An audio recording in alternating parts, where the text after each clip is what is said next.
Hello, welcome to my channel. We'll be doing this exam, past exam we are doing. Right now, I have this mathematics, probability and statistics, and it is May, June 2024. Okay, so let's start question number one. Okay, um, a summary of 20 values of x gives this, and summary of 25 values of x gives this. So we have it, I mean, for 20 different data points has this information and this information. Okay, and for 25 other data points, we have this information and this information.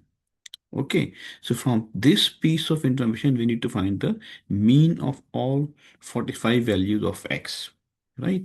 So of course, if I want to find the mean, the average value of 45 values of x, what does it mean? I have to add all the x, 20 values of x, plus I have to add all 25 values of x, and I will divide this whole thing by the total number of data points, which is 20 plus 25. Make sense? So what is sum of... Okay, now the thing is, right now we have to find the values of the average value of x, but what is given to us is average value or the sum of x minus 30. What does it mean? What the information I have is like...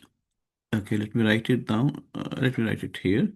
Okay. What's the meaning of sum of x minus 30? Right? And it is for 20 values. So I would say, if I write xi, then this I goes from 1 to 20. What does it mean? And this whole thing is given as 439.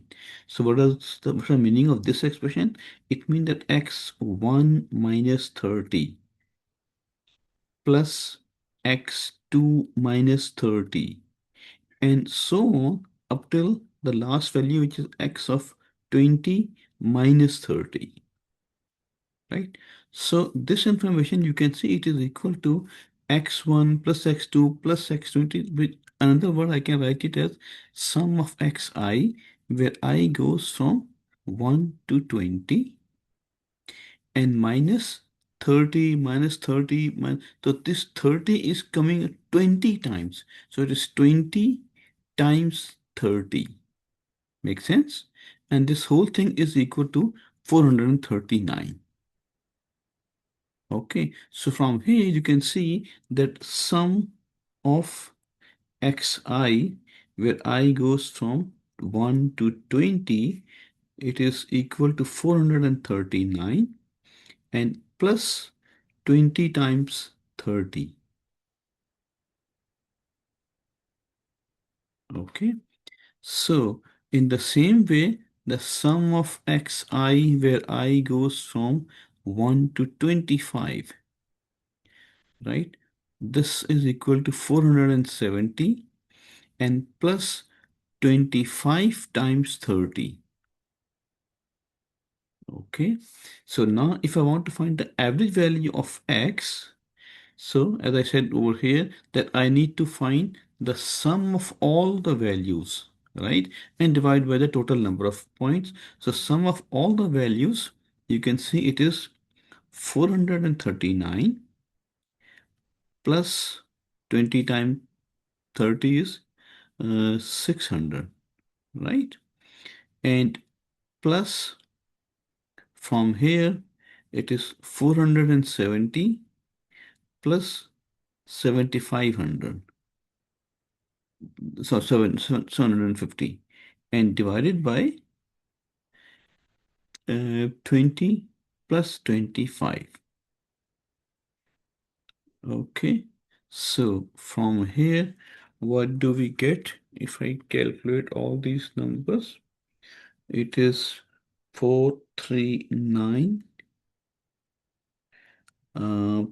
plus 600 plus 470 plus 750, and divided by 20 plus 25. So it gives us a value of 50.2. Okay, I hope it's clear. Now let's move on to the question one part B. Okay, let me repeat it over here that sum of x minus 30 and its square is 12,405, and sum of x minus 30, this is other 25 numbers, this is 1 1 3 4 6. This is for 20 data point, this is for 25 data points. Okay, and we need to find the standard deviation of this x. Okay, uh, one thing, let me try to write this expression. Remember that the standard deviation, how do we calculate the standard deviation? We calculate xi minus the x bar and we square it and we sum it over I, right? And then we divide this whole thing with the total number of data points, and then we take the square root of it. Okay, I hope it's not too difficult to remember. Okay, so from here you can see uh, what is the numerator expression here. If I expand this summation, then this is x1 minus x bar and its square plus x2 minus x bar and its square, and so on, right? So the last value is x. I goes from, let's say, from 1 to n. Yes, it goes from 1 to n. So xn minus x bar and its square. And we have to divide this whole thing by n. And then we have to take the square root of it. Am I right? This is the definition of the standard deviation. Okay, so from here you can see if I open this squares, it is x1 square minus 2x1 x bar and plus x bar square. This is the first square when I expand. Second would be x2 square minus 2x2 x bar plus x bar square, and so on up till I have the last term, which is xn square minus 2xn x bar plus x bar square, and all these things is divided by n, and we have to take the square root of all of them. Am I right? Okay, so from here you can see that this is x1 square plus x2 square plus xn square. So I can write it as xi square, where I goes from 1 to n, right? Okay, then I have this, let me write the last term first, x bar square plus x bar square plus x bar square. So this is coming n times. So I will say n times x bar square. Okay, then the middle term, if I take minus 2x bar common outside, right? Minus 2x bar is everywhere. So inside I have x1 plus x2 plus, so this is sum of xi, where I goes from 1 to n. Okay, and I had to divide all of these things by n and then take the square root of it. Okay, now you can see this is xi square. I'm not writing a 1 to n every time. Okay, plus n times x bar square. And what is this thing?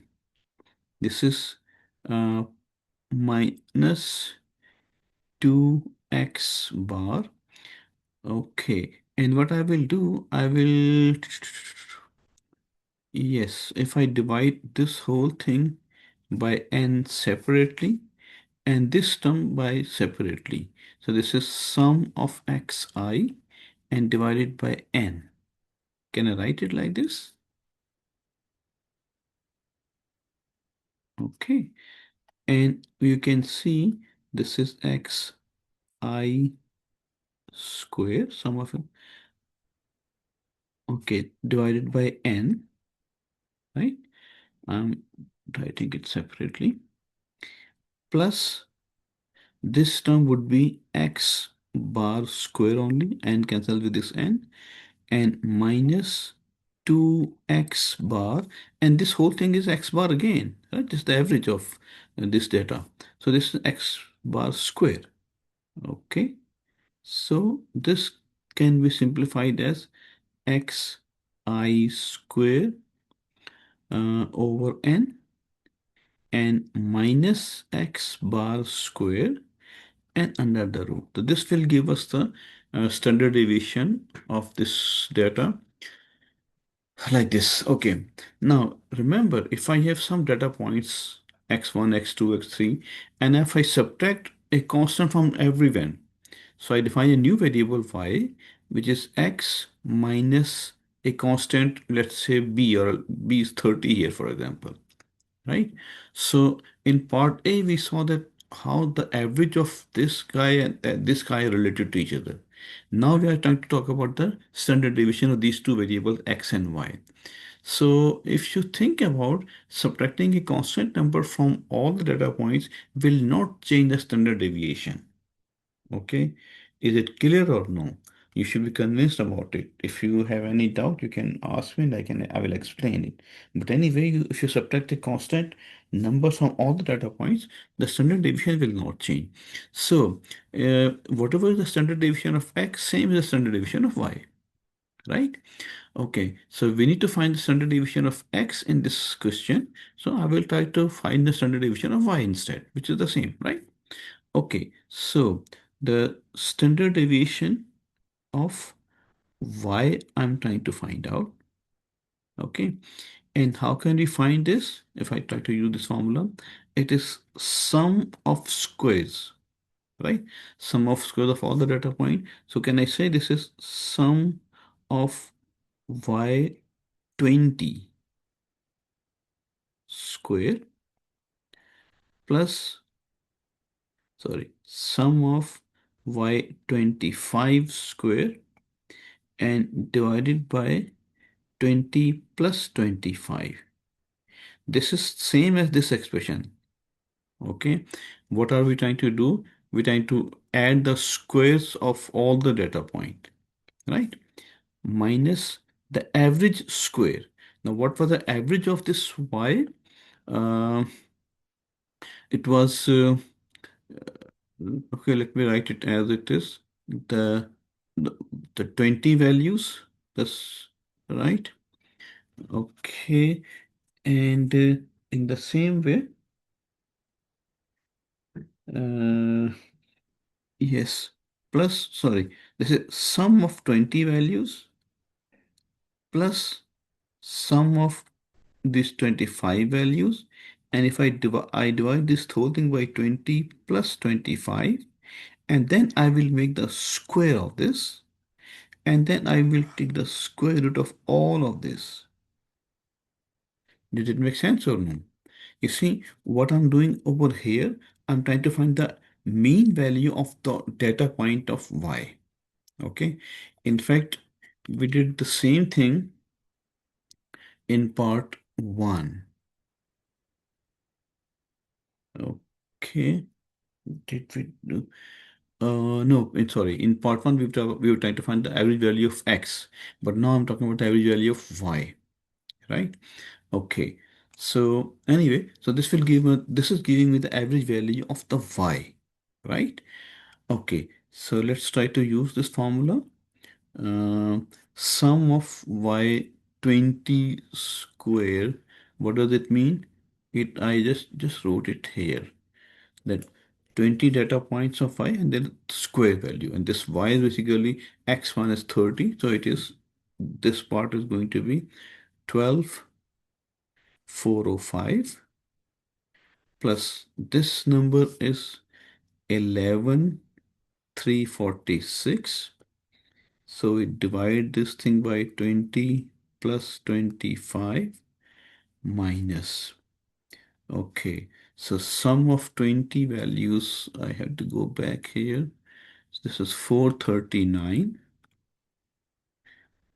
439 plus the other Sum of other data points is 470. 470 and divided by 20 plus 25. So this is the average value. I will make the square of this thing and the under root of all of this thing. Okay, so this should give me the standard deviation of the y value. I have no room after this. Okay, so let me calculate this number quickly. This is square root, and so 12,405 plus 11,346 divided by 20 plus 25, and then I will have negative. Okay, I will start the bracket and then put the fraction 439 plus 470 divided by again 20 plus 25, bracket close, and then I will make the square of it, and that's it. Okay, so this whole calculation gives me 10.943. Okay, so this will give you the standard deviation. I hope this is all clear. You need to understand the whole philosophy of this problem. Okay, if you ever have any questions, you can always ask me in the comment section. Thank you for watching. See you in the next video.